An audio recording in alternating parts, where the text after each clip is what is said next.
In 1987, a child was born. He was a boy. The child's name was Romano Iluku. Born in the village of Amakura Division, Teso District, Western Kenya, he was the third child of 7. He was brought up in a poor family where the father hardly spent time with him. The father worked hard to try and fend for the big family at the expense of spending time with them. He worked in Eldoret for a cotton production company, and throughout his teens, Romano could count the number of times he saw his dad. His mother, on the other hand, took care of him and the rest of the family, which made them create a very strong bond. In the year 1992, he joined Kabanoit Primary School in Teso District, where he also did his KCPE in 2002. In 1994, he was in class 2 with his brother in the same class. Romano failed while his brother passed his exams and proceeded to class 5, and Romano repeated the class. At that point, he became motivated to catch up with his brother, and he started performing well, and the following year, he was made chairperson of the debate club due to his good performance. Later, when his dad lost the job, he moved to Nairobi to work as a watchman, taking Romano to stay with him as he did his secondary education. This was his first time in the city, and all he had ever imagined of the big city was quickly demolished.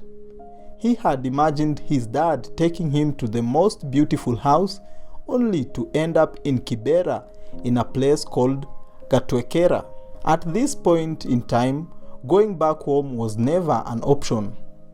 Having performed well in his KCPE, he had received admission letter from one of the best schools in Western Kenya, but he never joined due to lack of school fees.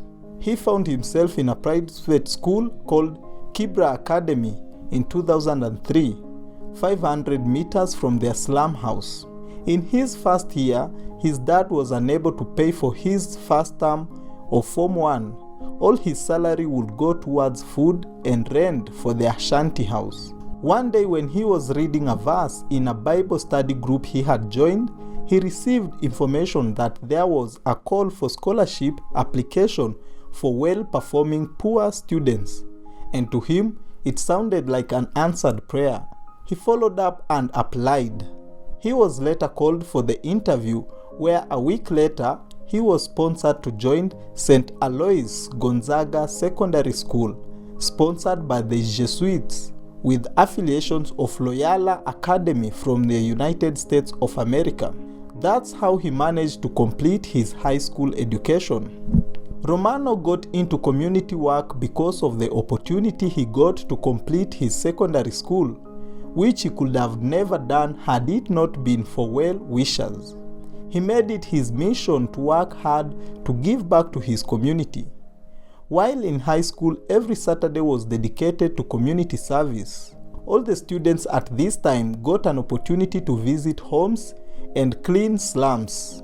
In 2006, while preparing for his national exams KCSE, his mother became very ill back in his rural home. The condition was serious, but he and his father would not be able to travel due to lack of funds. The mother was transferred from Amakura Mission Hospital to St. Mary's Mumias, where she was diagnosed with liver cirrhosis. Since the mother had not seen Romano for such a long time, she requested to see him, as she was not sure if she'll live long enough to ever see him again. This was stressful as he was supposed to be preparing for his exams. It was agreed that he finish his exams, then visit the mother. Immediately Romano finished his last paper, he was informed that the mother had passed away, and he went back home heartbroken. This stayed with him for a very long time. When the KCSE results were released, he realized that despite generally being an A student, he had terribly failed. He could not understand why.